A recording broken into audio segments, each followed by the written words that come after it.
After more than 3 decades in Ghana's police force, Emmanuel Amey-Wemegah had a clear plan for his retirement.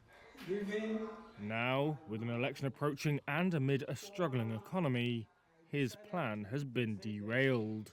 He had invested part of his pension benefits in government bonds. But in 2023, Ghana's government, grappling with a mountain of domestic debt, restructured the bonds he and thousands of others held. I was shocked and I didn't know what to do. The domestic debt restructuring was necessary for Ghana's government to get a 3-year, $3 billion International Monetary Fund bailout. But it saw the retired chief inspector's old bonds exchanged for new ones with lower yields and longer maturities.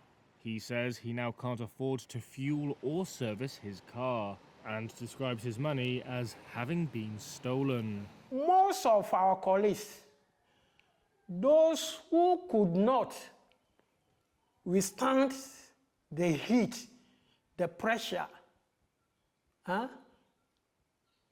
some just had heart attack, shock. Amey-Wemegah's plight is indicative of the economic anxiety that has gripped Ghana ahead of a December 7th presidential election. Under the current authorities, Ghana's economy has buckled under the weight of the global health crisis, the war in Ukraine, higher global interest rates, and years of excessive borrowing. Public debt rose from 63% of GDP in 2019 to 92.7% in 2022. The Saudi currency has suffered rapid depreciation. Inflation has peaked above 54%.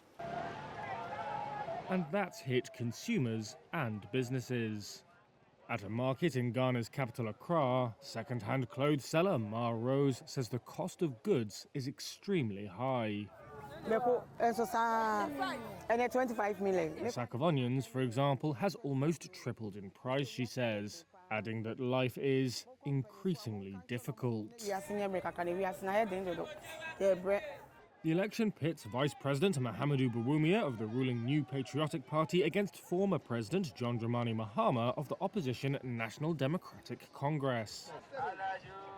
One analyst said polls have shown that most Ghanaians are struggling with a cost of living crisis, and that makes it a key influence on the election.